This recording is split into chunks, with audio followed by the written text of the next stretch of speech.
factores influyentes dentro de estos mecanismos de acción: glucólisis, glucogenogénesis, glucogenólisis, ¿ok? Que básicamente son los temas que se dieron por anterioridad a mí y los que se iban a dar ayer en el repaso, pero quedaron como clase vista. Entonces, ya va, que se me está descargando esto.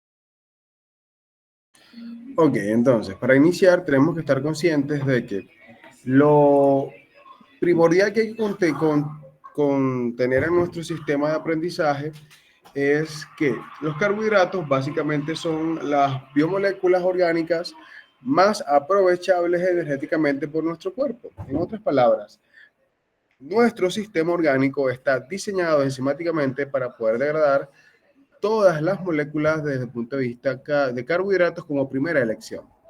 Sin embargo, desde el punto de vista estructural químico, las moléculas orgánicas de origen biomolecular más energéticos son los lípidos, ¿ok?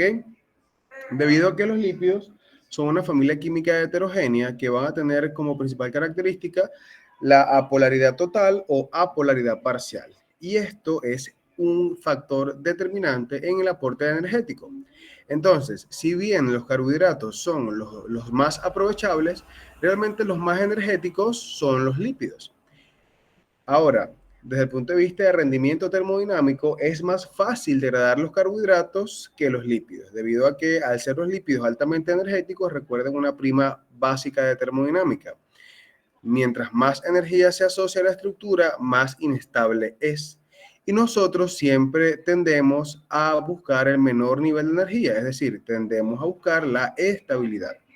Entonces, pila con eso. Por lo tanto, si nosotros estamos en un estado de ayuno, ¿ok? Van a pasar cositas en nuestro metabolismo. Vamos a establecer los metabolismos de los carbohidratos en dos estados básicos de nuestro sistema: el estado de ayuno y el estado postprandial. El estado de ayuno es el estado de ausencia de aporte calórico en un tiempo determinado. El estado de ayuno básicamente es un estado de un tiempo no más de 8 horas, es decir, un ayuno normal es de 8 horas. Ahora, un ayuno prolongado se considera más de 12 horas. Y ante ciertos tipos de ayuno, básicamente hay unas activaciones metabólicas puntuales para poder establecer un rendimiento metabólico óptimo en el sistema. Porque hay un dato clave, mi gente. El cerebro, nuestro sistema nervioso central, es glucosa dependiente. Por lo tanto, van a requerir el uso de más del 80% de la glucosa que entra a su sistema. Es decir, si usted se consume 100 gramos de glucosa, aproximadamente 80 van destinados exclusivamente al sistema nervioso central. Por ende, la principal o la primera manifestación ante una deficiencia de glucosa en el sistema, ¿cuál va a ser? Básicamente una manifestación neurológica, ¿ok? Ahora, en pro de esta premisa, mi cuerpo, que es una máquina perfecta, va a tender a establecer todos los metabolismos para poder aportar la glucosa necesaria a mi cerebro durante el proceso de ayuno, ¿ok? Ahora, el cerebro, además de ser glucosa dependiente, es el único órgano que va a utilizar los cuerpos cetónicos como fuente de energía. Bueno, el único no, va a ser el que utiliza con mayor preponderancia los cuerpos cetónicos como fuente de energía.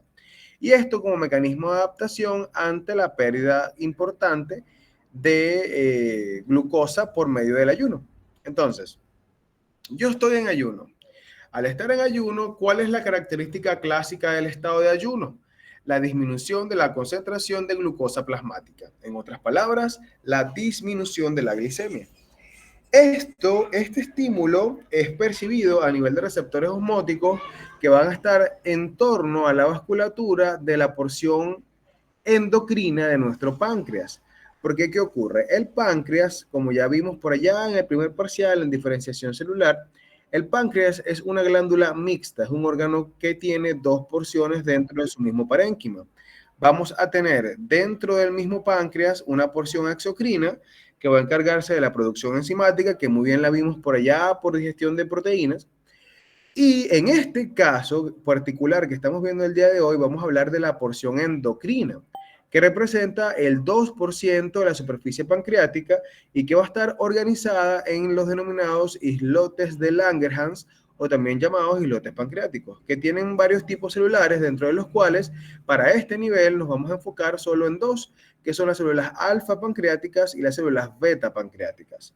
En el caso de las células alfa pancreáticas, ellas van a ser muy sensibles a la disminución de glucosa en sangre, lo cual va a ser el estímulo necesario para poder producir su principal producto, valga la redundancia, que es el glucagón. ¿Qué ocurre acá? Este sistema de producción endocrina hormonal es un sistema que no depende del eje hipotálamo-hipófisis, y esto es una excepción al todo el sistema endocrino de nuestro cuerpo, ya que el sistema endocrino se caracteriza por depender de una señal neurológica, ¿ok? Está íntimamente relacionado con el sistema nervioso, porque depende de un eje endocrino metabólico denominado eje hipotálamo-hipófisis-órgano diana, ¿ok? En el caso del páncreas, esto no es tan así, ya debido a que el estímulo que inicia su producto de secreción es básicamente la disminución de la glucosa.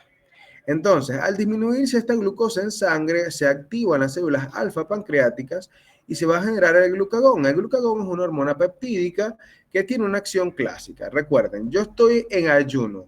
¿Cuál es mi objetivo en el ayuno? Elemental, mi querido Watson, producir energía, ¿ok? Y producir energía a través de quién? A través del metabolito más aprovechable. ¿Cuál es ese metabolito más aprovechable? Bueno, la glucosa.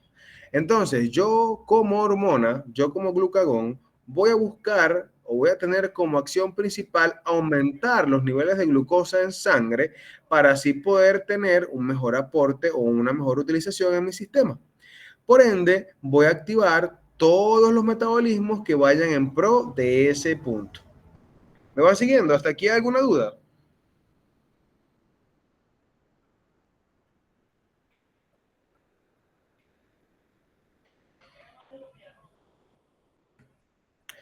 Ok, entonces, si yo soy glucagón, mi objetivo básico va a ser aumentar los niveles de glicemia. Por lo tanto, soy una hormona con acción hiperglicemiante.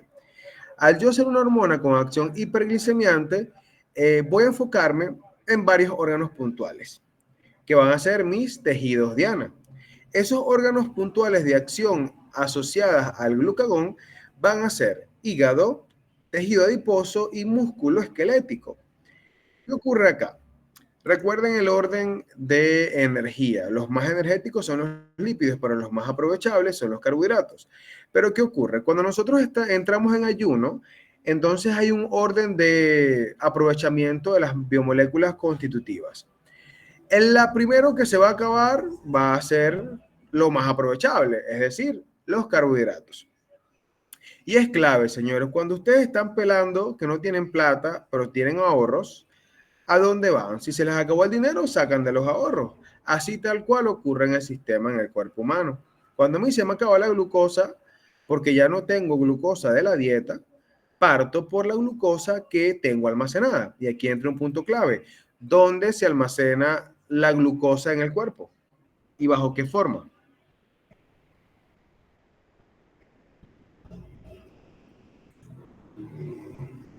¿El glucagón? ¿Cómo? El glucagón es la hormona. En la grasa Se acumulada. almacena en forma de glucógeno, ¿no? La glucosa se almacena en forma de un homopolímero de glucosa llamado glucógeno, disculpen.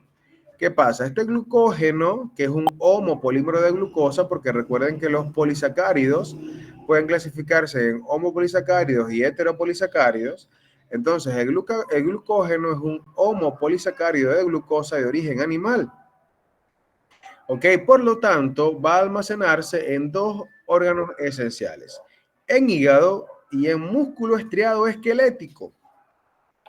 Entonces, ¿qué ocurre? Ese glucógeno que se almacenó en hígado y que se almacenó en músculo estriado esquelético es el primero que se va a acabar. Entonces, el primer metabolismo que yo voy a activar en mi proceso va a ser la glucogenólisis, lisis de ruptura y glucógeno, obviamente, de la molécula de glucógeno. Entonces sería glucogenólisis, ruptura o degradación de glucógeno. Ahora, ese glucógeno, ¿dónde va a estar? En músculo y en hígado. Ahora, profesor, ¿cuánto tiempo dura ese glucógeno para poder entonces tener un aporte energético eficiente? Bueno, ese aporte de glucógeno dura de 2 a 4 o 6 horas. ¿Ok? Eso va a depender elementalmente de la cantidad de músculo y de las dimensiones de la persona desde el punto de vista fisionómico. Entonces, el primer metabolismo que se va a activar va a ser la glucogenólisis, con la intención de aportar glucosa al sistema desde los bancos de almacenamiento de la misma, que son hígado y músculo estriado esquelético.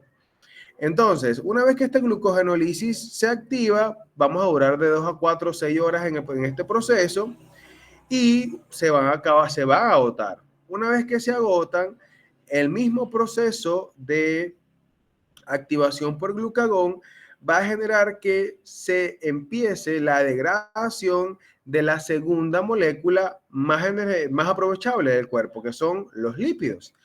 Entonces voy a empezar a activar lipólisis. Entonces activo lipólisis, que pues eso es ya tercer parcial, pero vean que el glucagón promueve la lipólisis. ¿Y cuál es el resultado de la lipólisis? Básicamente la obtención de ácidos grasos. Ahora, estos ácidos grasos van a entrar a un proceso de catabolismo llamado beta-oxidación. La beta-oxidación se agota porque también es un proceso enzimático que tiene básicamente un punto clave de saturación.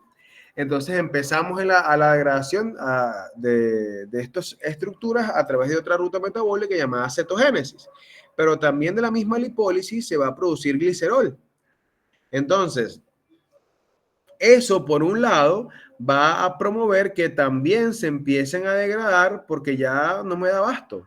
Ya el tema de los lípidos, como son tan energéticos y son una familia tan heterogénea, los que van a ser aprovechados al máximo van a ser los ácidos grasos. El resto va a ser un poco más lento en su proceso de aprovechamiento energético.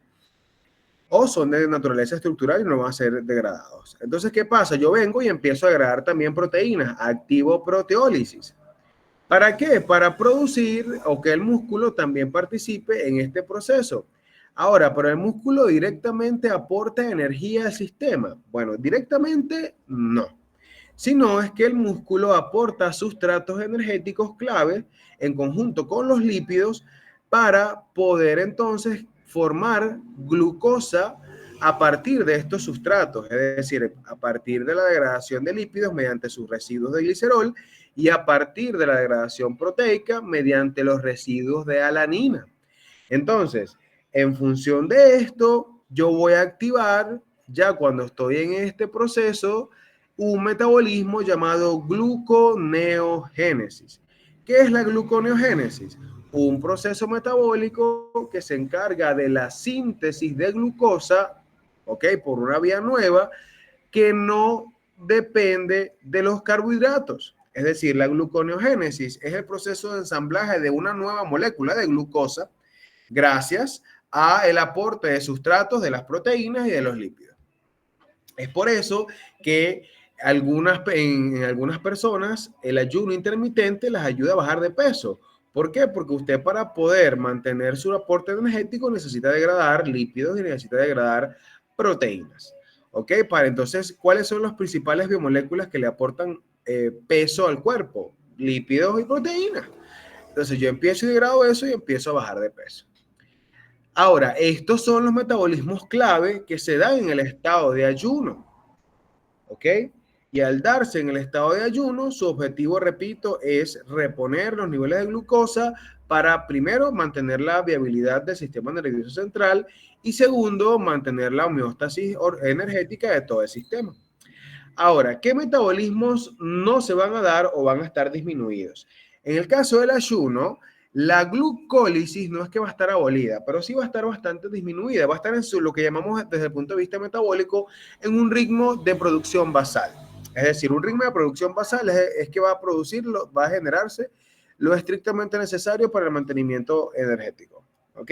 No es que se va a bloquear, sino es que simplemente va a disminuir su actividad.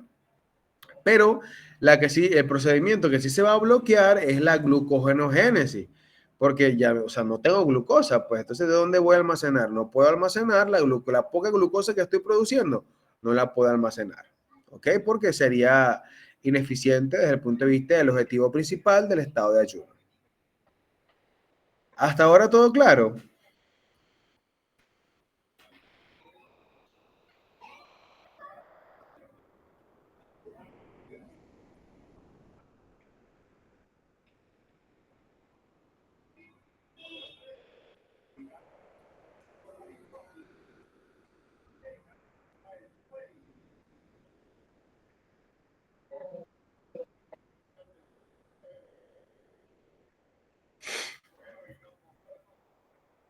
Ahora, en el estado postprandial se caracteriza por todo lo contrario.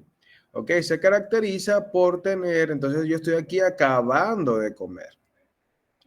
¿Ok? Es decir, si yo estoy acabando de comer, entonces tengo un estado de hiperglicemia transitoria. Y ese estado de hiperglicemia transitoria básicamente es fisiológico después de comer. Ese aumento en los niveles de glucosa son percibidos por las células beta pancreáticas para que éstas produzcan insulina, que es otra hormona que se va a encargar del el manejo del metabólico general del cuerpo. Ahora, la hormona de insulina es una hormona peptídica, que así como el glucagón también tiene su acción. Ahora, la acción es básicamente antagónica, porque ahora el medio de producción de insulina es un medio también abundante en glucosa. Entonces, si tengo mucha glucosa, ¿cuál es mi objetivo?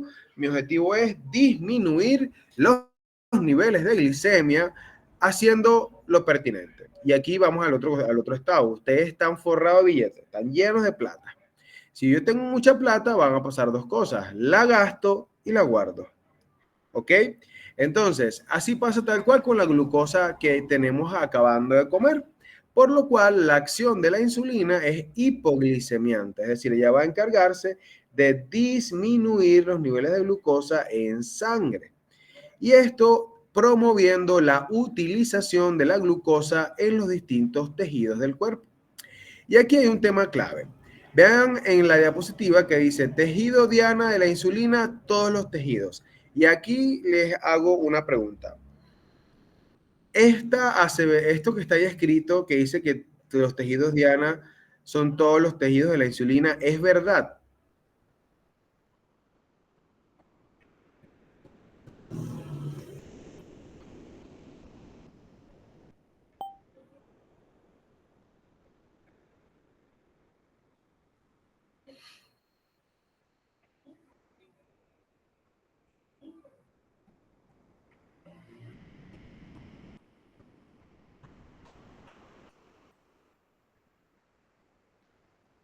Ajá, si alguien interviene, creo que más allá de colocar manitos, creo que es bueno escucharlo, pues.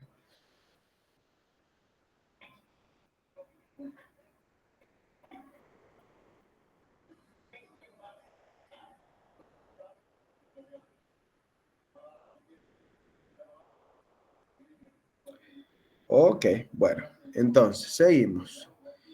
Esta aseveración básicamente no es del todo cierta, debido a que recuerden que tenemos unos transportadores de glucosa que son los denominados GLUT. Ok, estos transportadores de glucosa, no, hay uno en especial que se llama GLUT4, que es el dependiente de glucosa, perdón, dependiente de insulina, disculpen. Es decir, para que este transportador sea elevado a la membrana plasmática, necesita de la insulina para que pueda entonces ser traslocado a la membrana y poder dejar entrar a la insulina, perdón, a la glucosa. Porque ¿qué ocurre? La insulina se dice que es la llave de apertura para el ingreso de la glucosa. ¿Y cuál es esa llave? Bueno, cuando la insulina se conecta a su receptor en la célula, ella va a generar una serie de señales químicas que ya las tuvieron que haber visto, ¿ok? Para poder promover lo que es la translocación de las vesículas de GLUT4 que están intracitoplasmáticas. Cuando se traslocan a la membrana plasmática, estas vesículas, por acción del mecanismo acción de insulina, ellas se fusionan a la membrana y van a estar en contacto con los niveles de glucosa elevados, lo que va a permitir que ésta se abra y deje entrar la glucosa a la célula. Pero el punto acá es que no todos los tejidos son así.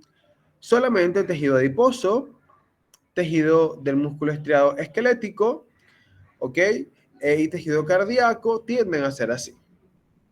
Es decir, el tejido nervioso no aplica este punto. Y es algo lógico. Imagínense que para poder producir insulina necesita entonces, para poder ingresar glucosa a mi sistema nervioso central, necesita que esté la insulina. Y vean que la insulina no es que se produce siempre, porque la insulina tiene un patrón de producción, ¿ok? Que va enfocado a una curva de secreción de insulina. Entonces, imagínense que necesite insulina para que la glucosa entre al sistema nervioso central. Viviríamos todo el día en letargo, ¿ok? Entonces, pilas con esto, ya que el GLUT4 no está a nivel cerebral y por lo tanto no todos los tejidos son órganos dianas de la insulina. Ahora, como les decía, la insulina va a promover el uso de la glucosa y por lo tanto el principal metabolismo que ella va a exacerbar, va a aumentar en cuanto a números, es la glucólisis. Por otro lado, vamos a activar de manera muy, muy importante lo que es la glucogenogénesis, es decir, la síntesis de glucógeno. ¿Por qué? Porque tengo demasiada glucosa. ¿Y qué dije hace ratito? Bueno, que el glucógeno es un homopolímero, es un homopolisacárido de glucosa. ¿Ok? Por lo tanto, necesito mucha glucosa para poder sintetizar la molécula de glucógeno. Y esto se va a hacer principalmente en hígado y en músculo. Por otro lado, vamos a inhibir la glucogenólisis y la gluconeogénesis, así como también la lipólisis, pero vamos a también, como estamos en estado postprandial, la insulina no nada más tiene acción sobre los carbohidratos, sino también va a tener acción sobre los lípidos y sobre las proteínas. Va a promover la síntesis de proteína, promoviendo la expresión de ciertos genes nucleares, y también va a encargarse de promover la síntesis de lípidos. Entonces ven que la insulina realmente es una hormona que se va a encargar de regular y de promover todos los metabolismos orgánicos de las grandes moléculas. Sin embargo, esto está siempre dentro de un pequeño órgano denominado páncreas. Entonces, el principal órgano de la regulación metabólica orgánica es el páncreas, ya que tanto en el ayuno como en el estado postprandial, el páncreas va a tener una gran participación. ¿Ok? Entonces, aquí el mecanismo de síntesis de glucagón, para mencionarlo rapidito, vean que el glucagón, como les dije, producido por las células alfa pancreáticas, es una hormona que está compuesta aproximadamente de 29 aminoácidos y está asociada a una síntesis previa por el preproglucagón de 179 aminoácidos, que es escindido cuando existe una disminución de glucosa en el sistema y por lo tanto va a generar que se produzca la hormona, pero dentro de una región del gen que está asociada al GRPP, al IP1, GLP1, que son hormonas análogas a la insulina, dentro del mismo sistema orgánico de las células alfa pancreáticas. Es decir, que comparte una región transcriptora genética común para todas estas regiones. La estructura proteica de nuestro glucagón va a ser mayoritariamente de una alfa hélice y va a tener una vida media de 3 a 5 minutos. Entonces, básicamente vamos a partir de un proglucagón que se transforma, perdón, de un preproglucagón que va a ser escindido a proglucagón y después el glucagón con 29 aminoácidos iniciales. Es decir, de preproglucagón de 179 aminoácidos se escinden y tenemos el proglucagón de 159 aminoácidos y luego tenemos el glucagón de 29 aminoácidos, que conformará una estructura de hélice alfa, que básicamente tendrá una vida media aproximada de 3 a 5 minutos. Es importante resaltar que este glucagón, vean que hay un tema interesante, que él comparte una estructura química muy similar con la adrenalina o la epinefrina. Por lo tanto, los receptores para el glucagón también van a ser afines a la adrenalina. Entonces, esto nos abre la mente a pensar lo siguiente. Durante el ejercicio intenso van a estar activos los metabolismos como que estuviésemos en ayuno, con el objetivo focal de poder producir glucosa y generar el aporte energético necesario para cubrir la demanda que tenemos ante el ejercicio intenso. ¿Ok? Es decir, el sistema nervioso simpático va a elementalmente promover la secreción de insulina, perdón, la secreción de glucosa a través de activación del metabolismo hepático. ¿Ok? Esto también ocurre con los esteroides. ¿Ok? Cabe destacar, muchachos, que estoy haciendo, repito, un repasito de esto porque se supone que ya esto tuvieron que haberlo visto en lo que es el proceso de metabolismo asociado al control glicémico. Ahora, el glucagón, como les dije hace ratito, va a tener un receptor común a lo que es la adrenalina. Este receptor, ok, para el glucagón va a estar acoplado a un tipo de proteína plasmática que se denomina, perdón, de proteína de membrana, disculpen, que se denomina proteína G. Esta proteína G básicamente va a tener 3 unidades, la proteína G, A, beta y delta. El punto acá es que una vez que se acopla o se estimula la proteína G por medio del receptor, se va a activar la adenilato ciclasa.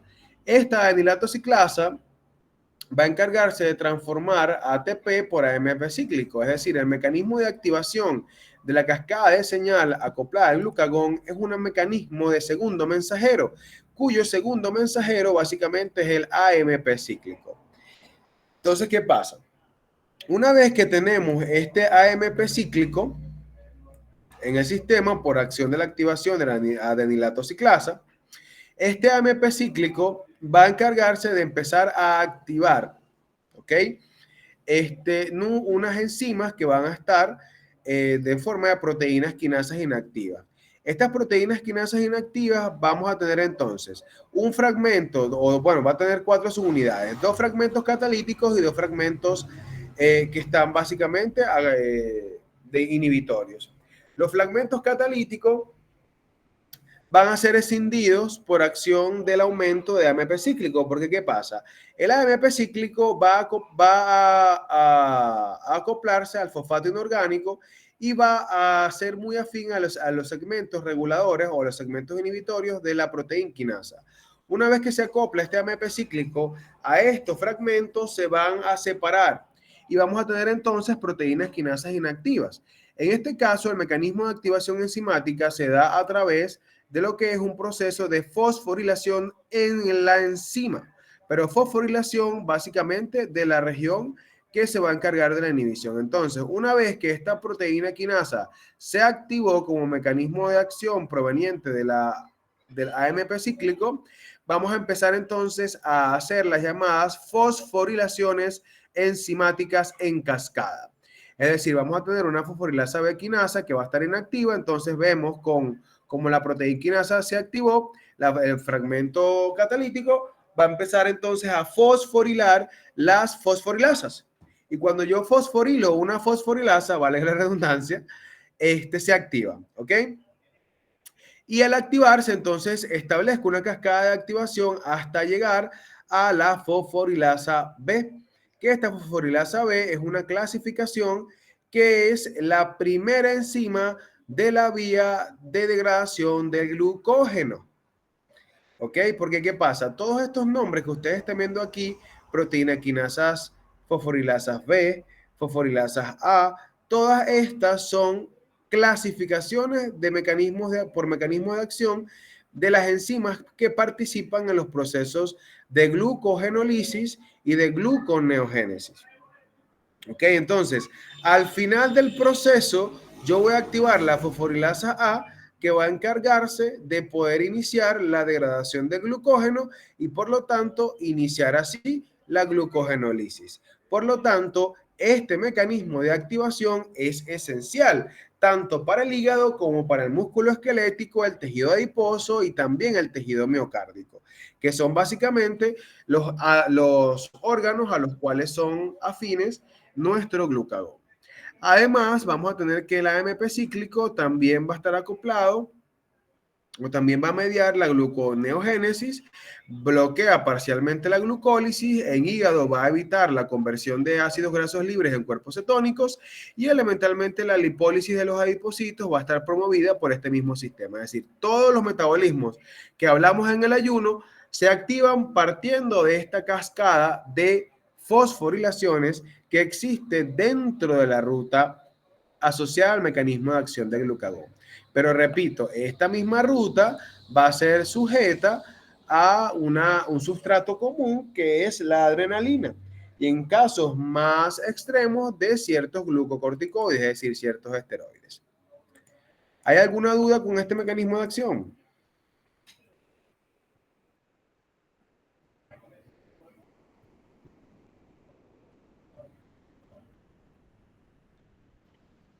No, doctor, no hay dudas.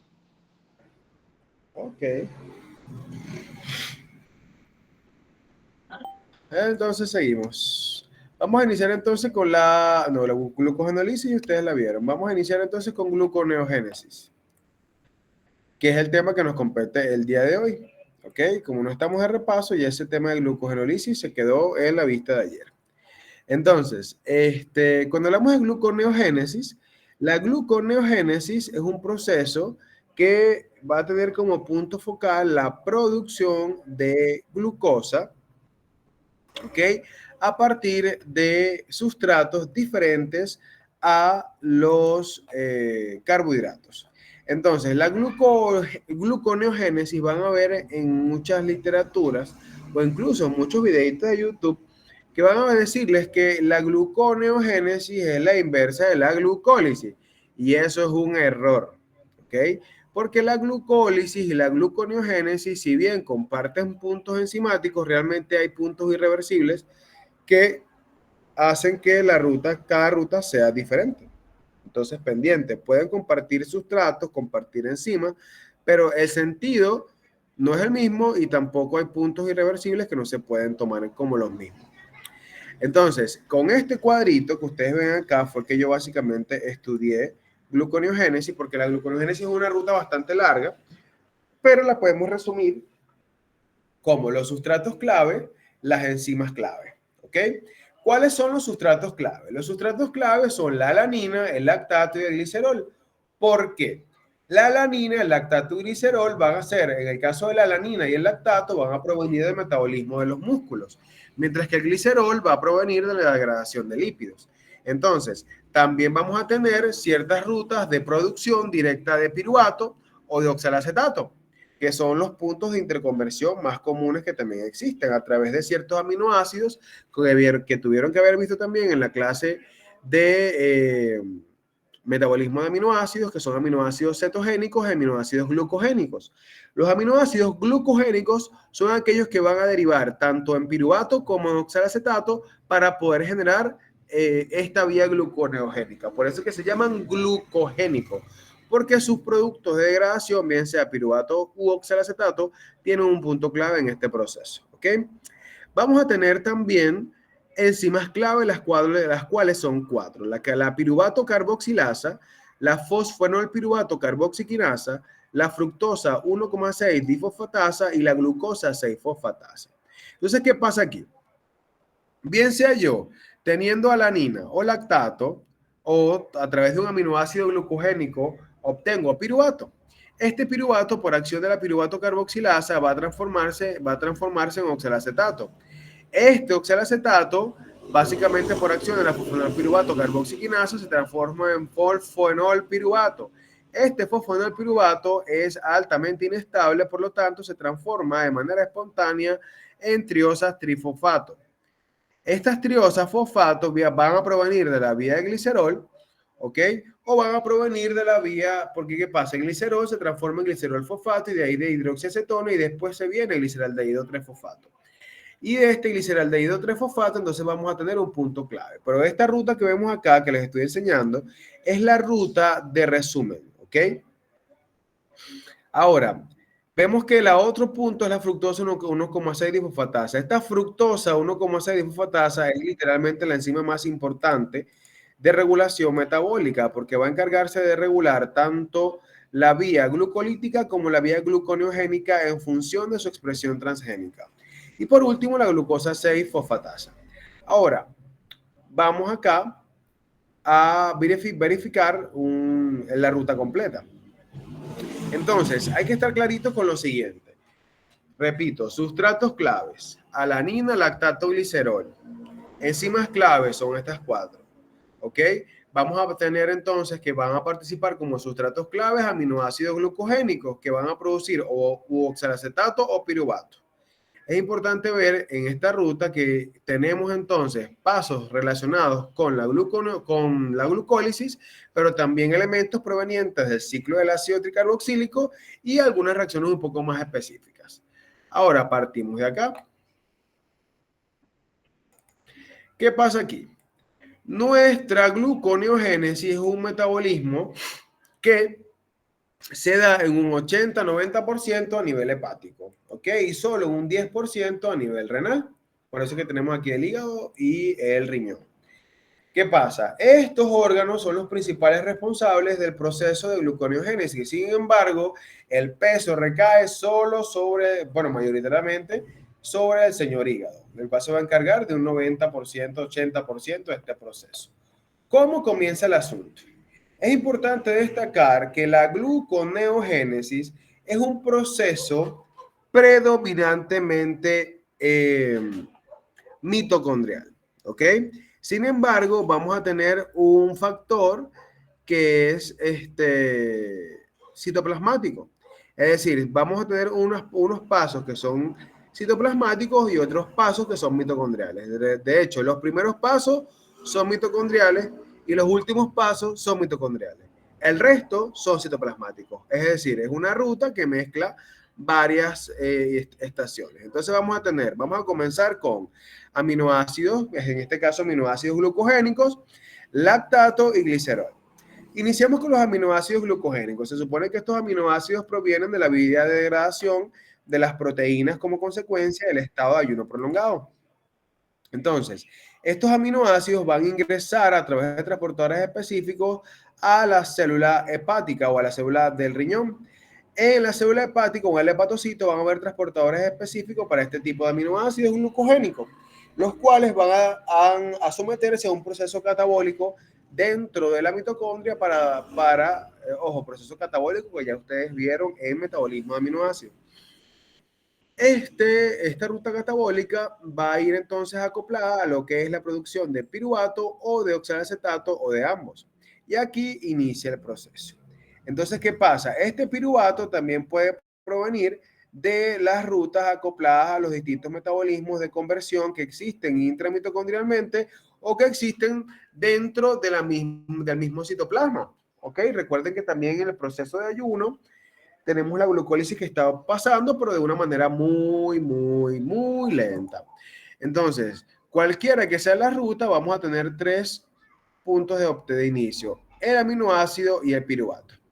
Entonces, una vez que obtengo este piruvato, básicamente puede venir de la transformación del aminoácido o también puede venir de la transformación del lactato.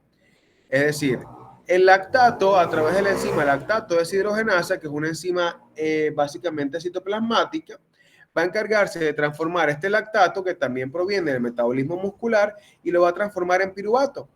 Ahora, este aminoácido glucogénico, a través del mecanismo catalítico aminoacídico, también se transforma en piruvato. En otras palabras, el punto de partida es el señor piruvato. Este piruvato, una vez que ingresa a la mitocondria, va a someterse a su segunda reacción, que está asociada por la piruvato carboxiquinasa. Esta piruvato carboxilasa es una enzima que depende de una coenzima llamada biotina, ¿ok? Y elementalmente es una enzima que va a encargarse de fosforilar. Es decir, yo agarro, vean que aquí tengo una estructura de 3 átomos de carbono. ¿Y qué es lo que yo voy a hacer? El extremo el extremo metilo terminal, vean que está justo después del doble enlace del grupo carbonilo, va a ser fosforilado. ¿Ok? Y cuando es fosforilado, entonces vamos a tener la producción elementalmente de un proceso denominado carboxilación. Es decir, vamos a tener que la piruvato carboxiquinasa va a encargarse de desfosforilar y a su vez esa desfosforilación mediante el cofactor biotina se encargará de generar un proceso de carboxilación de la estructura de piruvato para transformarlo en oxalacetato. Entonces, cuando ya obtenemos oxalacetato, este oxalacetato, vean que ya es una estructura de 4 átomos de carbono, elementalmente, vean que tiene 2 grupos carboxilo, ¿ok? En su haber y un grupo carbonilo. Ahora, este oxalacetato también puede venir por la vía catabólica de aminoácidos glucogénicos. Una vez que obtenemos este oxalacetato, vean que en el punto 1 y en el punto 2 tenemos un reforzamiento. El reforzamiento de sustrato proveniente de aminoácidos y el reforzamiento de sustrato proveniente del lactato. ¿Ok? Pendiente con eso. Ahora, este oxalacetato es sometido por la acción de la enzima malato deshidrogenasa, la cual va a encargarse de elementalmente reducir la estructura y a través de la utilización del NADH como equivalente reductor para entonces generar el malato, es decir, el oxalacetato se transforma en malato y este malato sigue la vía gluconeogénica, pero también en otros tipos de circunstancias puede relacionarse con el ciclo de la urea. Entonces, pero acá, como estamos en gluconeogénesis, seguimos la vía gluconeogénica. Este malato es bombardeado a través de unas lanzaderas de malato, ¿ok? Estas lanzaderas de malato son importantísimas. ¿Alguien sabe lo que es una lanzadera?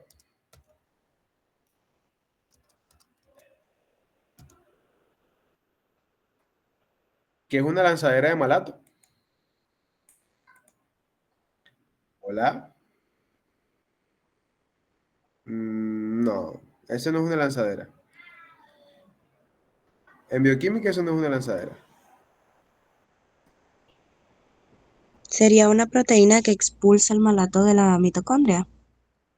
Correcto. Lo que antes llamábamos proteínas transportadoras, en la actualidad a estas proteínas se les llama sistema de lanzaderas, ¿ok? Que son básicamente proteínas transportadoras. Estas lanzaderas de malato son supremamente importantes para el proceso, bien sea de transporte de electrones asociados al NADH o a la producción de ATP en la fosforilación oxidativa.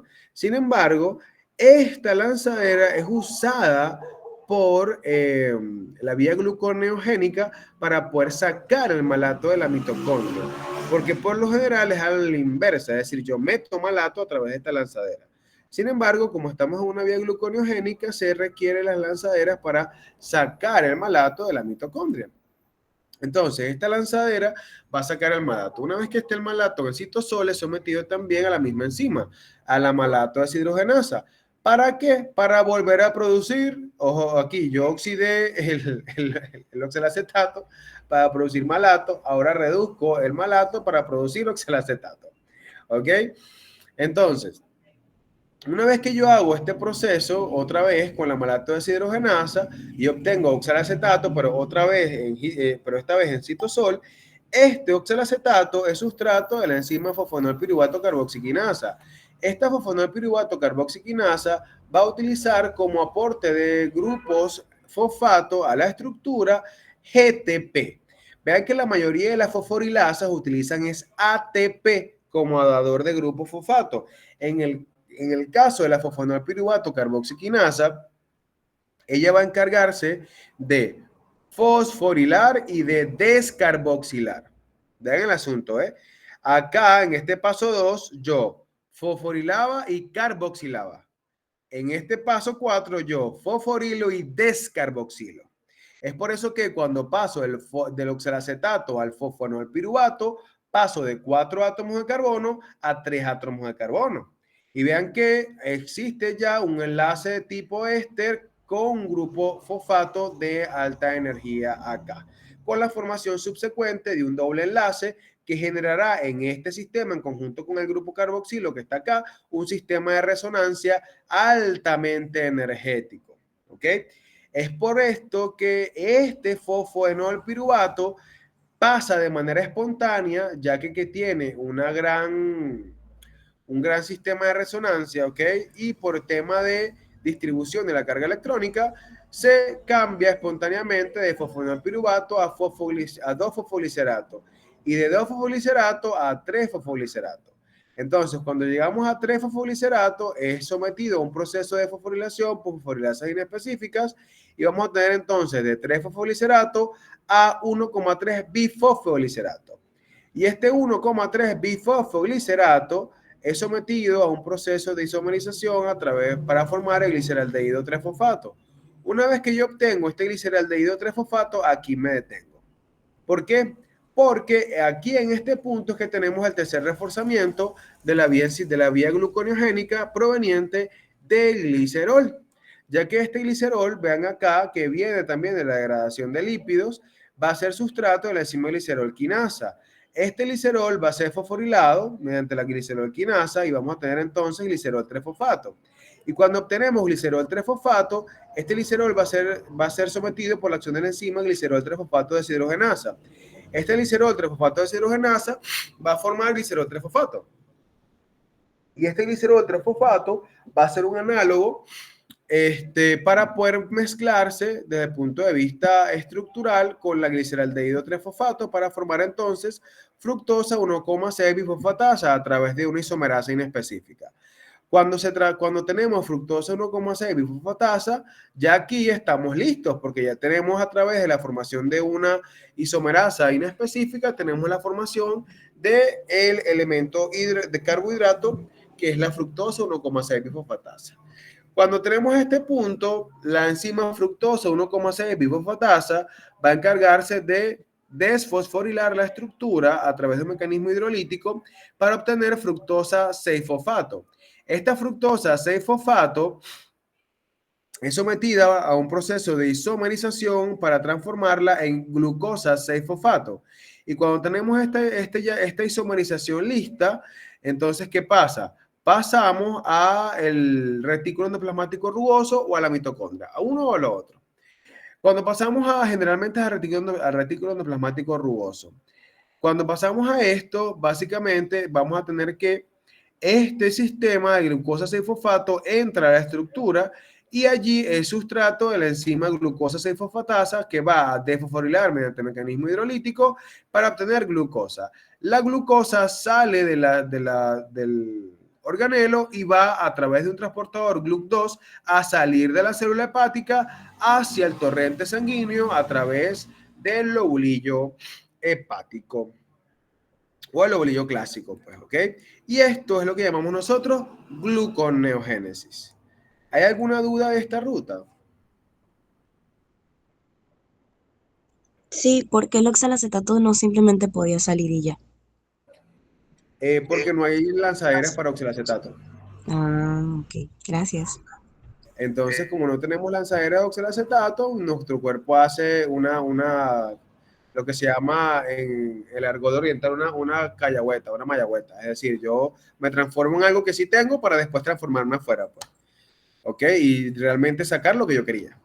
Es como que cuando te venden gato por liebre, una cosa así. Entonces, para yo poder, realmente mi objetivo es sacar el oxalacetato. Ese es mi objetivo.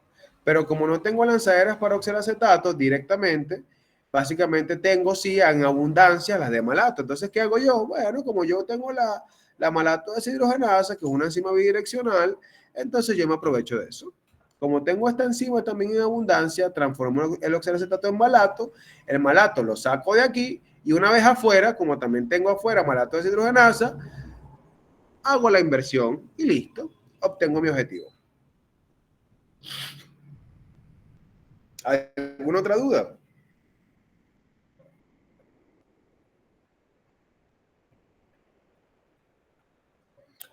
Ok, entonces seguimos. Acá tenemos el sistema de regulación. Vamos a reducirlo un poquito. Vean, La regulación de la gluconeogénesis es un poquito interesante, pero esta la grafiquita que vemos acá nos ayuda a entender, ¿ok? Los que están en unas líneas onduladas, muchachos, son los reguladores alostéricos, ¿ok? Las enzimas que están en doble línea son las enzimas principales de la ruta. ¿Cuáles enzimas son esas las principales? Las que le había dicho, miran, fructosa 1,6 bifosfatasa, fosfonilpiruvato carboxiquinasa, piruvato carboxilasa y la última del proceso, que es básicamente la glucosa 6-fosfatasa. Entonces, glucosa 6-fosfatasa, fructosa 1,6 bifosfatasa, fosfonilpiruvato carboxiquinasa y piruvato carboxilasa. Son elementalmente las principales enzimas. Entonces, ¿cuál es el regulador principal de esta primera enzima? El piruvato. Por eso es que el piruvato tiene acá una bolita roja, porque son los sustratos reguladores. Es decir, todos aquellos que tengan las bolitas rojas son los sustratos reguladores.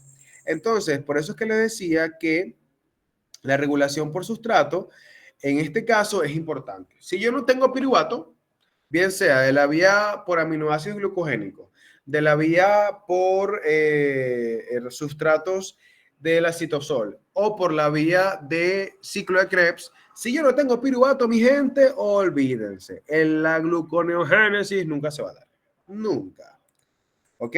Ahora, ¿qué otros sustratos también me van a regular la vía gluconeogénica? Bueno, los que están asociados directamente al ciclo de Krebs. Porque, ¿qué pasa? Este oxalacetato que yo quiero sacar de la mitocondria, adivinen dónde está anclado, en el ciclo de Krebs. Entonces, al estar anclado al ciclo de Krebs, yo lo que quiero es sacarlo de ese bendito ciclo para poder usarlo en acitosol. ¿Ok? Para eso utilizo la artimaña de transformarlo en malato para poder sacarlo por las lanzaderas de malato. Porque si lo dejo dentro de la mitocondria, va a seguir siendo esclavizado al bendito ciclo de Krebs por el resto de su vida. Y eso es lo que yo no quiero. Porque necesito que salga de la mitocondria. Ahora, este oxalacetato, ¿ok? También es un regulador por sustrato de la estructura. El alfa-cetoglutarato y el fumarato son tres otros reguladores, pero vean que en el caso del oxalacetato también es un regulador por sustrato. En el caso del alfa-cetoglutarato también y del fumarato también. Entonces aquí entra un punto elemental. La vía del fumarato también tiene un punto clave en la regulación por sustrato de la gluconeogénesis. Y vean que los sustratos clave de la gluconeogénesis o los sustratos reguladores son todos mitocondriales. Por fortuna, ¿ok? Por fortuna. Porque si fuesen todos los sustratos de toda la ruta, estuviéramos soberanamente jodidos. Y la ruta no fuera eficiente. ¿Ok? Pero por fortuna metabólica para nosotros y lo perfecto que es nuestro cuerpo, solo son los sustratos mitocondriales los reguladores. ¿Ok? Entonces, es decir, piruvato, alfa-cetoglutarato, el fumarato van a ser los principales reguladores. Sin embargo, también tenemos un potenciador dentro de la misma mitocondria, que es el propionato. El propionato es un ácido que se genera dentro de la estructura mitocondrial muy común.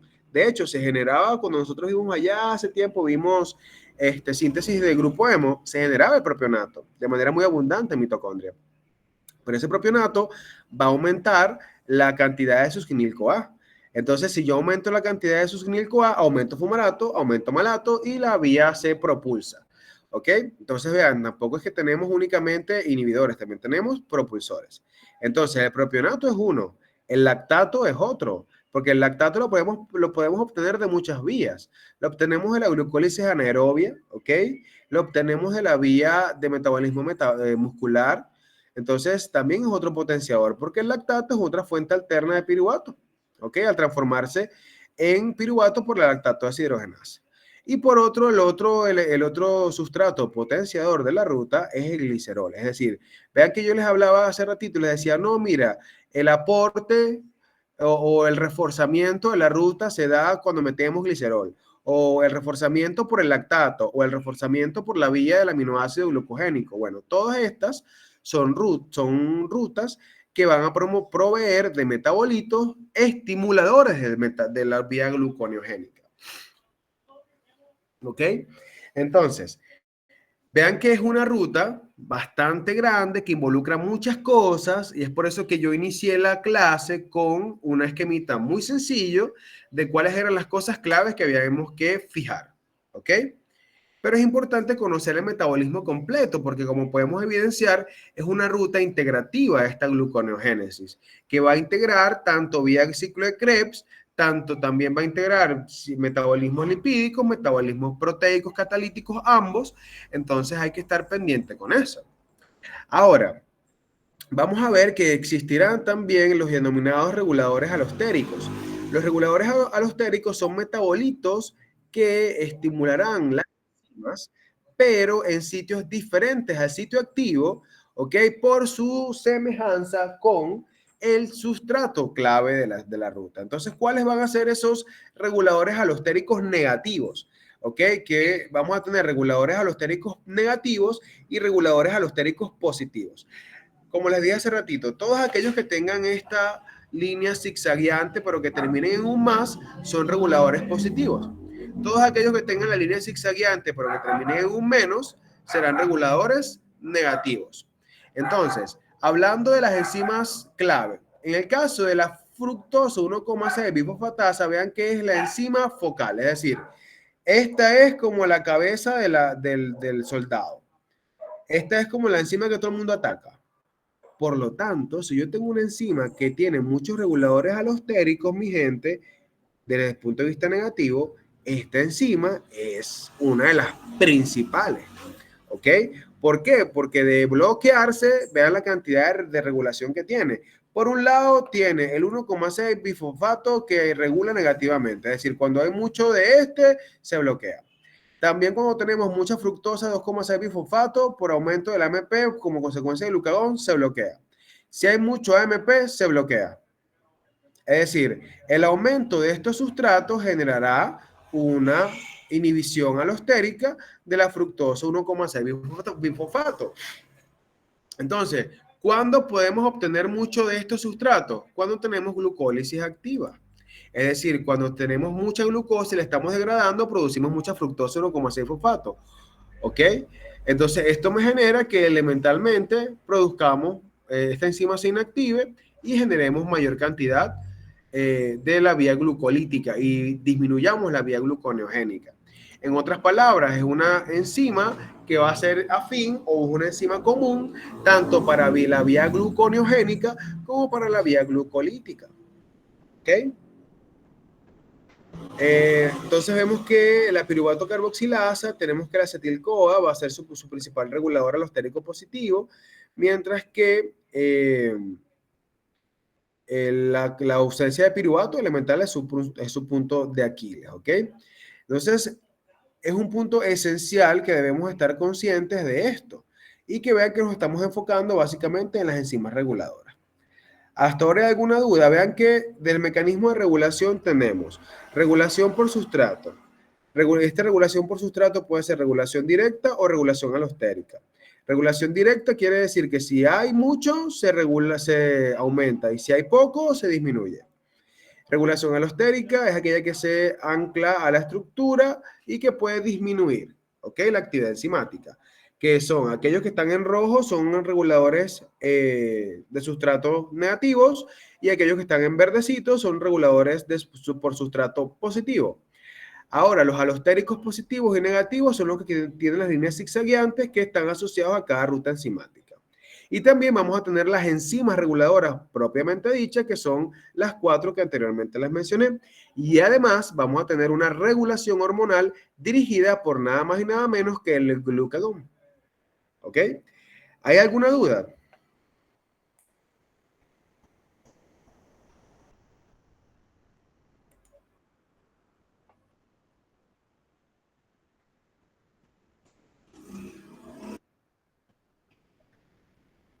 Ok, ok. Entonces seguimos. ¿Podría repetir las enzimas reguladoras de la gluconeogénesis, por favor? Glucosa 6-fosfatasa, fructosa 1,6 bifosfatasa, fosfenopiruvato carboxiquinasa y piruvato carboxilasa. Gracias. Ok. Entonces, acá rapidito para recordarles que este metabolismo gluconeogénico es la ruta integrativa máxima del estado de ayuno. Es decir, nosotros cuando estamos en ayuno prolongado, que es típico, nosotros ir al agudo a las 7 de la mañana y son las 12 del mediodía, uno no ha desayunado. En ese proceso, ¿ok? Ustedes están en plena gluconeogénesis, ¿ok? Y por eso es que el estudiante universitario, pues especialmente el del agudo, generalmente tiende a ser bastante delgado, ¿ok? Cuando obviamente no tiene una posición económica favorable, pues, como la mayoría. Hay algunos que tienen su posición económica favorable y no sufren de eso, ¿ok? Pero los mortales como nosotros, que comemos pequeño, a veces no comemos, cuando éramos estudiantes, básicamente siempre éramos súper delgados. De hecho, ustedes buscan fotos mías por ahí de cuando era estudiante y era delgadísimo. Entonces, el punto aquí es que estamos siempre en vía gluconeogénica cuando no estamos ante un proceso de estimulación por consumo. Entonces, esto obliga al cuerpo a elementalmente degradar lípidos y degradar proteínas de manera constante para poder suplir el requerimiento energético. Entonces, la vía gluconeogénica es una vía integrativa que relaciona metabólicamente lo que es varios órganos extracelularmente hablando, ¿ok? Y relaciona lo que es hígado, músculo principalmente, pero también lo relacionan con tejido adiposo. O sea, es un triángulo energético vital para el mantenimiento de nuestra reserva energética basal. Es decir, un aporte lipídico, aporte del músculo y un procesamiento en hígado que son claves para poder mantener la glicemia basal durante nuestro estado de ayuno. De hecho, gracias a este metabolismo, señores, ustedes no se mueren cuando duermen, ¿ok? Porque cuando estamos durmiendo, recuerden que ustedes, por ejemplo, se durmió a las 7 de la noche y se levantó a las 9 de la mañana. Esos son más de 12 horas sin comer. ¿Me entienden el asunto? Y esas 12 horas sin comer, su cerebrito estuvo funcionando. Y gracias a este metabolismo, a este magnífico metabolismo, ustedes son capaces de sobrevivir la noche. Y es por eso que el levantarse todos los días es un milagro de la vida. Y usted tiene que estar agradecido por eso, porque mucha gente no le funcionó el metabolismo que estamos viendo y elementalmente se quedaron allí.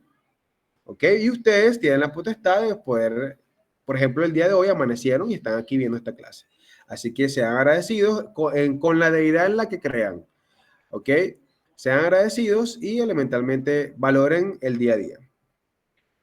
Bueno, si despierta cansado, mi querido José, hay algún trastorno allí, ¿ok? Porque el que se levanta cansado, algún trastorno metabólico tiene. Puede tener anemia, puede tener algún déficit vitamínico, algo está pasando, porque lo normal es que al levantarnos, nos levantemos con energía, porque tenemos una gluconeogénesis que ha estado toda la noche echando pichón. Entonces usted se levanta cansado y defrauda al trabajo de toda nuestra gluconeogénesis en la noche. ¿Ok? Si eso es así, entonces básicamente algo está pasando metabólicamente y hay que irlo a estudiar. Lo más común en esta edad que tienen ustedes y en este nivel donde están de estudio es que sufran de anemia. Así sea leve, pero sufran de anemia y por eso tienen esa manifestación.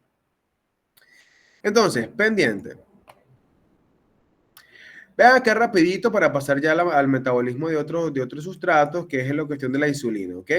Vean que la insulina es un metabolismo es una hormona que se produce por las células beta pancreáticas. Estas células beta pancreáticas elementalmente van a recibir el estímulo por el aumento de glicemia y esto genera que pasen dos cosas dentro de la célula beta. La célula beta ya tiene insulina prefabricada. Esta insulina prefabricada básicamente va a ser la primera que se va a liberar ¿ok? Es decir, no es que la célula beta, cuando llegó la glicemia elevada, ella ya empezó a producir rapidito y en milisegundos produjo la insulina. No, realmente tiene ya octámeros prefabricados de insulina, ¿ok? Que van a estar ya listos para secretarse. ¿Y qué es lo que pasa cuando llega el estímulo de glucosa? Se liberan las reservas. Es por eso que la liberación de glucosa es en pool, ¿ok? Es decir, liberación por pulsos, ¿ok? Esta liberación por pulsos es en forma de ondas. y es clave porque se están liberando los puntos de reserva. Pero por un lado, mientras se están liberando la reserva de insulina, se está produciendo insulina a nivel de la misma célula beta pancreática. Y para eso se traduce a nivel del núcleo una estructura que va a dar como origen la llamada preproinsulina. La preproinsulina, a su vez, se diferencia en el retículo endoplasmático rugoso y en el complejo de Golgi en proinsulina. Y una vez que llegamos al complejo de Golgi, esta proinsulina se modifica químicamente para transformarse en lo que es insulina y péptido C en las vesículas secretoras, siendo el péptido C una estructura aminoacídica de 31 aminoácidos que va a ser análoga a la insulina, ¿ok? Mientras que la insulina es una estructura compuesta por 2 cadenas de aminoácidos. Es decir, la insulina está compuesta por 51 aminoácidos, generando un enlace entre 2 cadenas, una cadena A y una cadena B, o alfa y beta. La cadena A, más pequeña, tiene 21 aminoácidos, mientras que la cadena B tiene 30 aminoácidos. Básicamente, esta estructura de vesícula secretora está compuesta por péptido C e insulina. Entonces, ¿qué pasa? Cuando nosotros liberamos la insulina, la liberamos y también liberamos el péptido C.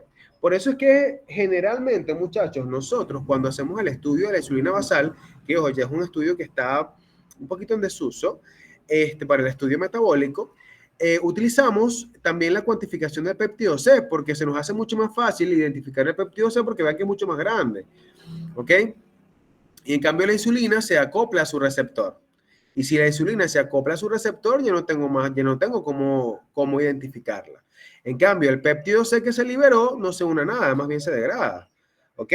Y por lo tanto, la cantidad de péptido C que esté libre en plasma va a ser análoga a la cantidad de insulina que se liberó. Entonces, gracias a la bioquímica, podemos establecer los niveles de insulina en función del péptido C que se liberó. ¿Ok? Por eso es que muchas veces, por allá, cuando ustedes lleguen allá a Medicina 6, por allá en último año, Dios mediante, les van a hacer una pregunta clásica cuando estén estudiando diabetes, insulina y esas cosas. Y le van a decir, ajá, ¿qué factor puedo yo utilizar para poder determinar los niveles de insulina que no sea insulina? Y si usted no estudió bien bioquímica, va a quedar seco. Ahora, si usted estudió y se recuerda de tantas palabras que yo he dicho hoy, va básicamente a responder, bueno, se libera, tenemos que medir, profesor o doctor, el péptido C, ya que cuando se libera la insulina, se libera en conjunto con péptido C.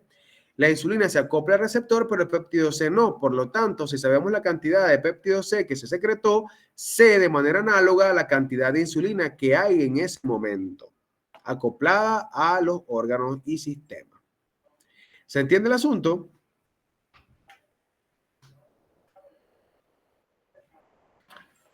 Ok. Entonces, esto es lo que quería acotar con esto. Seguimos. Aquí el mecanismo de acción ya lo tuvieron que haber visto con respecto a inositol trifosfato, los receptores SOS, GRB2, los receptores MEC, los receptores MAP a nivel de la transcripción nuclear. Todo eso tuvieron que haberlo visto. Así que nos vamos a tener allí. Glucogenogénesis también tuvieron que haberlo visto. Glucólisis, recordar que tiene 2 fases de gasto de energía y de producción de energía. Ok, el rendimiento neto de la glucólisis básicamente van a ser 2 ATP, mientras que el rendimiento neto energético son 4, pero se producen netamente, o sea, se aprovechan, realmente son 2. Ok, son 10 reacciones que aquí están viendo, que no me voy a detener a explicarle una por una, porque repito, ya tuvieron que habérsela explicado y en la clase vista de ayer se iba a hacer, pero repito, es clase vista. Entonces, vean que son básicamente 10 reacciones químicas, unas que son dependientes de metaloenzimas, otras que son básicamente isomerasas, ATPasas, ¿ok? Para al final del proceso elementalmente producir o piruvato en caso de glucólisis aerobia o lactato en caso de glucólisis anaerobia. Y el punto acá es que el transformar una en otra es gracias a la presencia del enzima lactato deshidrogenasa. Aquí este cuadrito es clave, ¿ok? Que son los puntos de regulación de la glucólisis. Ven que la glucólisis de las 10 reacciones solo son 3 los puntos de regulación, que es el paso 1 con la exoquinasa, el paso 3 con la fosfofructoquinasa y el paso 10 con la piruvatoquinasa. Vean que la exoquinasa se inhibe con glucosa 6-fosfato, mientras que la fosfofructoquinasa se bloquea con ATP y citrato y el aumento de hidrogeniones, mientras que se activa con el AMP y el aumento de fructosa 2,6 bifosfatasa. Aquí aparece el mecanismo del tipo de reacción. Vean que los tres tipos de enzimas reguladoras son enzimas fosforilasas, en donde se da la fosforilación a nivel de sustrato. ¿Ok? Y es importante esto porque son los puntos importantes y son preguntables en el examen, de cuáles son los puntos de fosforilación a nivel de sustrato. ¿Ok? Aquí un punto más clave, la regulación con las tres enzimas y los mecanismos que, ya repito, tuvieron que haber visto. ¿Qué pasa acá? Acá tenemos un punto de regulación clave. Que vean, le aparece la actividad, ingesta de carbohidratos, ayuno y en diabetes.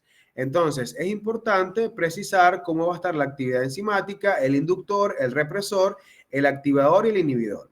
Entonces, si hablamos del estado de la ingesta de carbohidratos, es decir, en el estado postprandial, la glucógenosintasa va a estar activada, así como la glucoquinasa, la fosfofructoquinasa, la piruvatoquinasa, piruvato deshidrogenasa.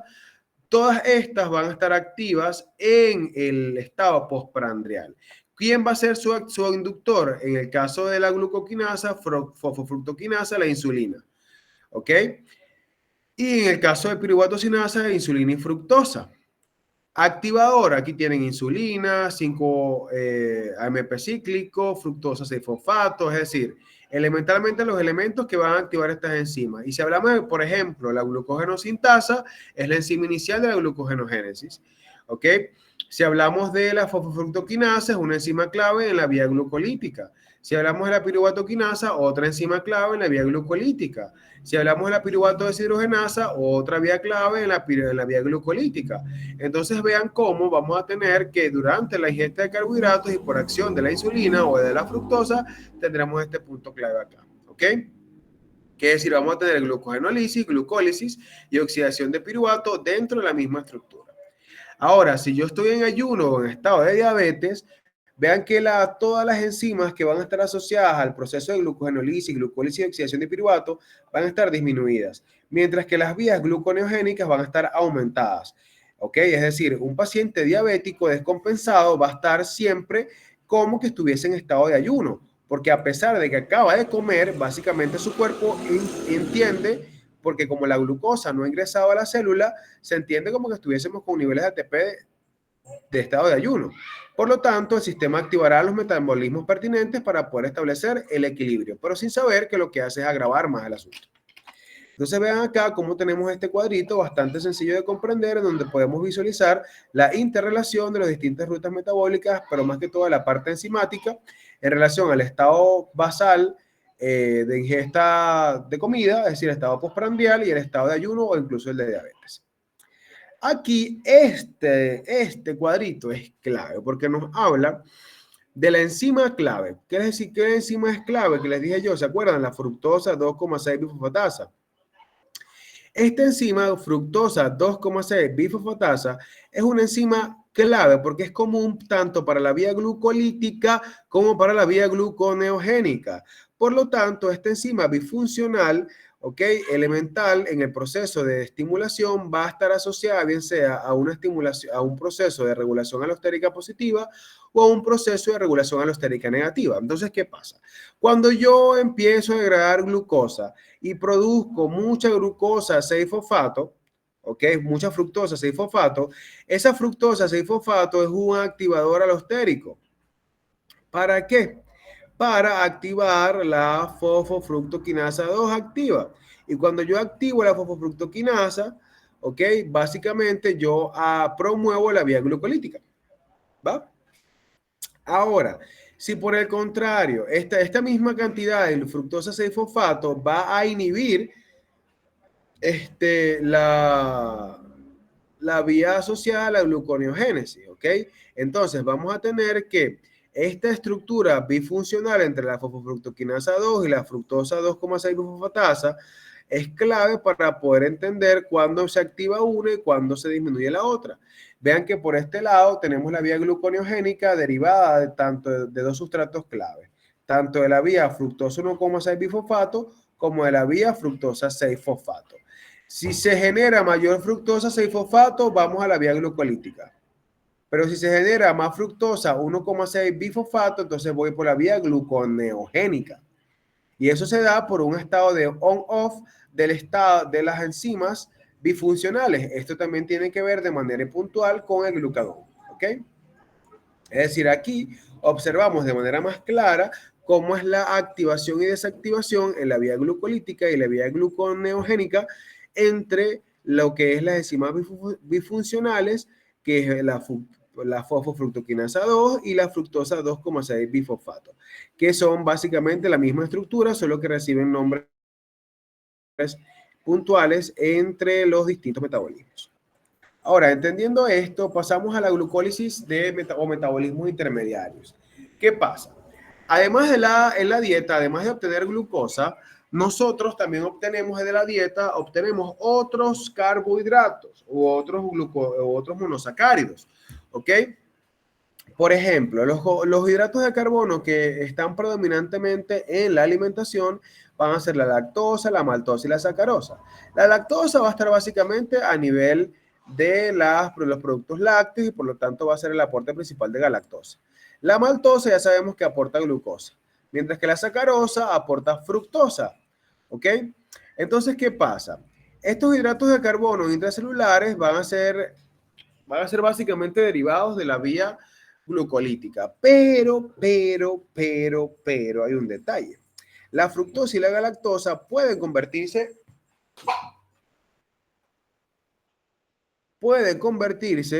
en glucosa, pero básicamente en el hígado. Por ahí aquí hay un tema clave. La fructosa es un monosacárido de cuidado. Por eso es que el consumo de azúcar refinada y el consumo de muchas frutas almidonadas no es tan aconsejable. ¿Por qué? Porque la fructosa aporta glucosa, buenísimo. Eso no hay problema por allí. Pero la fructosa, vean que ella hasta tiene un transportador exclusivo para ella dentro de la vía digestiva, que es el GLUT5, ¿ok? Que es exclusivo para fructosa. Eso nos dice algo, y es que a nivel metabólico la fructosa va de los puntos de regulación. Vean que lo que hemos visto hasta ahora son puntos de regulación bastante enredados, por así decirlo, bastante bien establecidos, pero aplicados a la glucosa. Por lo tanto, si aumenta la vía de fructosa, no vamos a tener esos puntos de derivación. Y por lo tanto, eso es lo que vamos a ver a continuación. Iniciamos entonces con la fructosa. La fructosa va a agarrar dos vías, ¿ok? Va a agarrar por la vía exoquinasa en el músculo y se va a transformar en fructosa 6-fosfato y esa fructosa 6-fosfato en músculo irá a glucólisis. Por otro lado, agarrará en hígado la vía más larga, en donde la fructosa va a ser sometida por la acción de la fosfofructoquinasa se va a fosforilar y vamos a tener fructosa 1-fosfato. Esa fructosa 1-fosfato se isomeriza y básicamente vamos a tener entonces la presencia de la fructosa 1,6-fosfato para tener sustrato de la enzima fructosa 1-fosfatasa aldolasa. Esta fructosa 1-fosfato aldolasa va a transformar esta fructosa en gliceraldehído. Este gliceraldehído sigue la ruta del glicerol y la ruta del gliceraldehído 3-fosfato. Si yo produzco mucho glicerol, entonces a la larga este glicerol va a producir glicerol 3-fosfato, dihidroxiacetona, y eso se va para gliceraldehído 3-fosfato para la glucólisis. Pero ¿qué pasa acá? Esta ruta que estamos viendo aquí no tiene puntos de control, ¿ok? Y al no tener puntos de control, no puede regularse por el mismo mecanismo de la glucólisis. Y el peligro aquí es con el glicerol. Porque si yo genero mucho glicerol y saturo la vía hacia el glicerol 3-fosfato que va a ir para glucólisis, realmente esto se va a desviar para la síntesis de ácidos grasos. Y es aquí en donde se dice pues, lo que ustedes han escuchado seguramente, que si comes muchos azúcares, se transforma en grasa. Pero es azúcar de tipo sacarosa, es decir, el azúcar de mesa. ¿Por qué? Porque ese azúcar con mucha fructosa se va a derivar a la vía del glicerol Y si se genera mucho glicerol, ese glicerol es el sustrato para la producción de ácidos grasos. Entonces, básicamente vas a tener mucho aporte de ácidos grasos para producir más lípidos en el proceso. Ahora, acá vemos la ruta, pero viste de una forma un poco más organizada, pero más amplia, pues.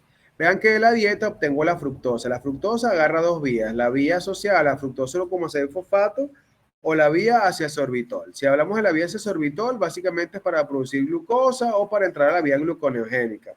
Pero si hablamos de la vía gliceraldehído, vean que la vía gliceraldehído va a seguir básicamente la producción de gliceraldehído 3-fosfato. Y ese gliceraldehído 3-fosfato puede seguir la vía para producir 2-fosfolicerato y a su vez piruvato, y este piruvato síntesis de ácidos grasos a través de partiendo de este gliceraldehído 3-fosfato, que era lo que les decía hace ratito. Si se genera mucho glicerol, entonces voy a promover la síntesis de ácidos grasos de nuevo. Y ese carbohidrato que está iniciando, en vez de aprovecharse energéticamente, va a servir de sustrato de la síntesis de ácidos grasos. Por eso que cuando comemos mucho azúcar, entonces empezamos o estamos promoviendo el depósito de grasa. En el caso de los hombres a nivel abdominal y en el caso de las mujeres a nivel de las piernas y a nivel de los senos. Entonces, y esta grasita lo que hace es depositarse allí y solo se va a utilizar bajo estricto requerimiento energético. El otro proceso que tenemos acá es elementalmente el uso de la galactosa. ¿Qué pasa? La galactosa, ella sí es más utilizable porque ella puede básicamente someterse a un proceso de transferencia de UDP, de epimerización y de isomerización para poder entonces transformarse en glucosa y así ser aprovechable energéticamente. Vean acá, tenemos la galactosa. Esta alfa de galactosa es sometida por la enzima de la acción galactoquinasa, la cual va a fosforilar la estructura para obtener entonces galactosa 1-fosfato. Esta galactosa 1-fosfato, vean que es sometida por un proceso de transferencia de UDP a galactosa a través de la UDP glucosa alfa de galactosa 1-fosfato uridiltransferasa. Sí, es un nombre largo, lo sé. UDP glucosa alfa de galactosa 1-fosfato uridiltransferasa.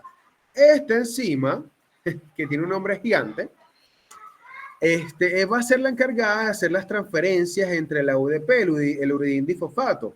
Este uridindifosfato es una molécula que sirve de equivalente reductor, pero también sirve de aporte de enlaces energéticos, para entonces obtener la fosfoglucomutasa. Es decir, yo voy a transferir el UDP, ¿ok? Para poder obtener entonces fosfoglucomutasa. Y esta fosfoglucomutasa, perdón, para obtener glucosa 1-fosfato, disculpen. Esta glucosa 1-fosfato es sometida por la acción de la enzima fosfoglucomutasa para obtener glucosa 6-fosfato. Y esta glucosa 6-fosfato va a glucólisis. Ahora, ¿de dónde vamos a hacer este intercambio? Vean que tenemos aquí la glucosa, la cual va a ser sometida por la UDP glucosa, la glucosa girofosforilasa.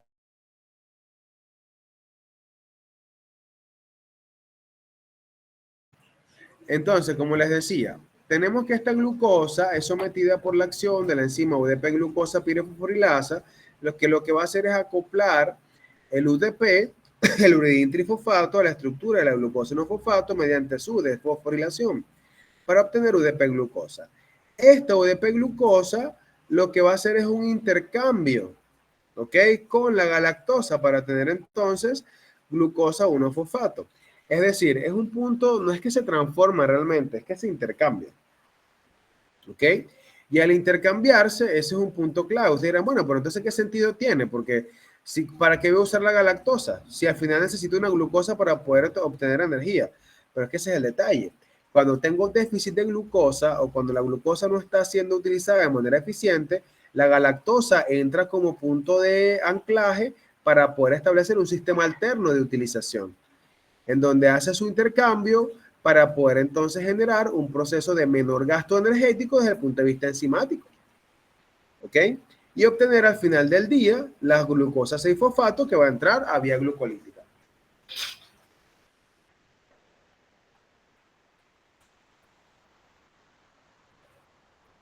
Ok, Entonces, vean cómo los metabolismos alternos o los metabolismos intermediarios acoplados a las vías de los carbohidratos no son más que la degradación o la utilización de las rutas de las distintas exosas en nuestro cuerpo.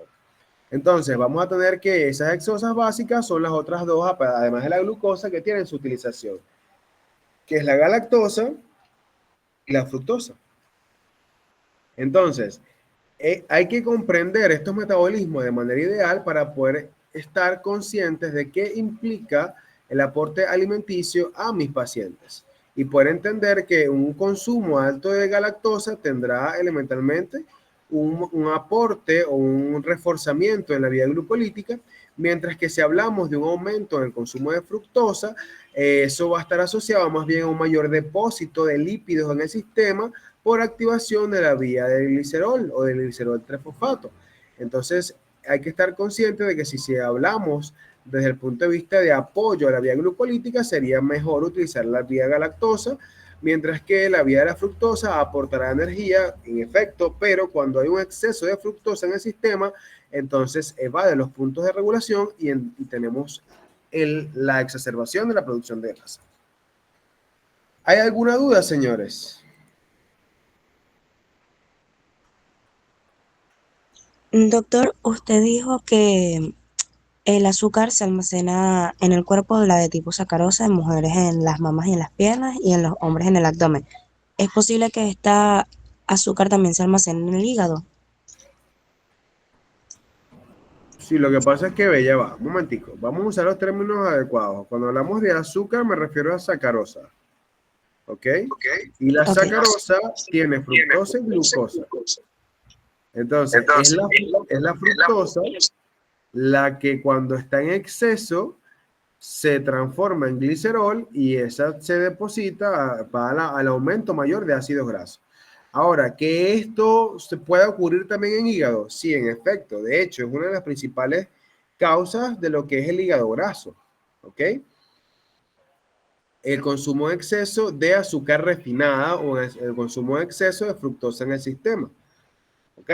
Entonces, es importante estar consciente qué tipo de alimentos consumen nuestros pacientes, porque ¿qué ocurre? Chévere, capaz te diga que no consume azúcar de mesa. Pues no, doctor, yo no consumo azúcar blanca, pero te dice que se toma 2 frascos de Coca-Cola al día.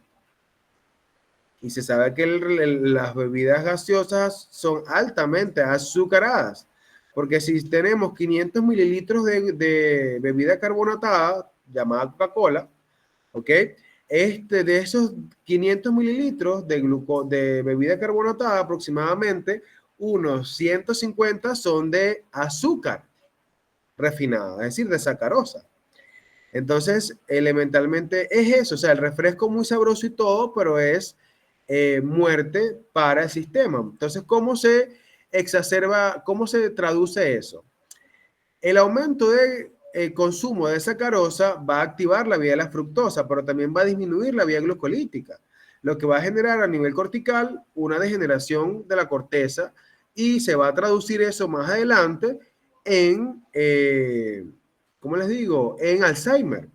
De hecho, uno de los factores predisponentes del Alzheimer es el consumo excesivo de azúcar. ¿Ok? Entonces, pendiente, que así sea Coca-Cola cero. Así sea Coca-Cola cero. El punto es que tenemos que verificar, muchachos, verificar la cantidad de contenido de sacarosa que tienen nuestros alimentos. Porque ustedes sabían que el polvo blanco legal y más adictivo, de hecho es 50 veces más adictivo que la cocaína, es el azúcar de mesa. Entonces, el tema acá es que el azúcar de mesa es más adictivo que la cocaína, es más adictivo que la marihuana, y es por eso que ustedes tienen la necesidad de consumir un dulce, porque a ustedes nunca les ha pasado que dicen, ay, tengo ganas de comer un dulcito, o ay, tengo ganas de tomarme un refresco, algo dulce, pero es básicamente porque estás en abstinencia, tal cual como pasa con los drogadictos, ¿ok?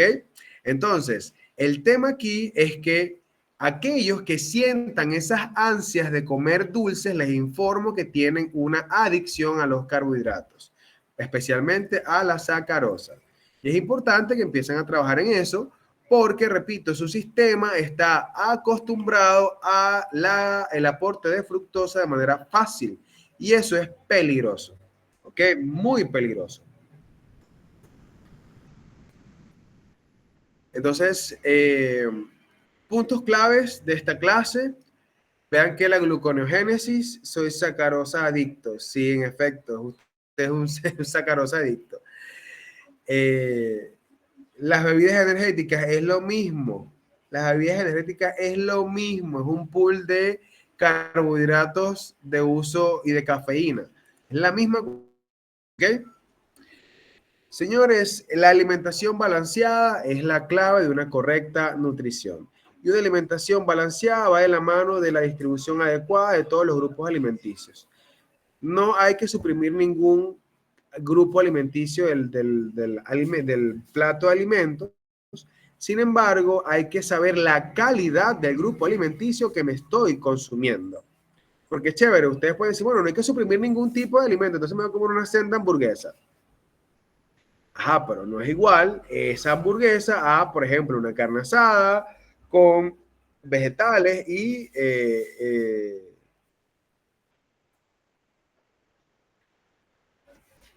ya va, ¿qué dice José? Seremos doctores y nuestro cuerpo es nuestro primer paciente. No, realmente tu cuerpo es tu templo y si tú no estás bien, elementalmente no puedes atender a ningún paciente.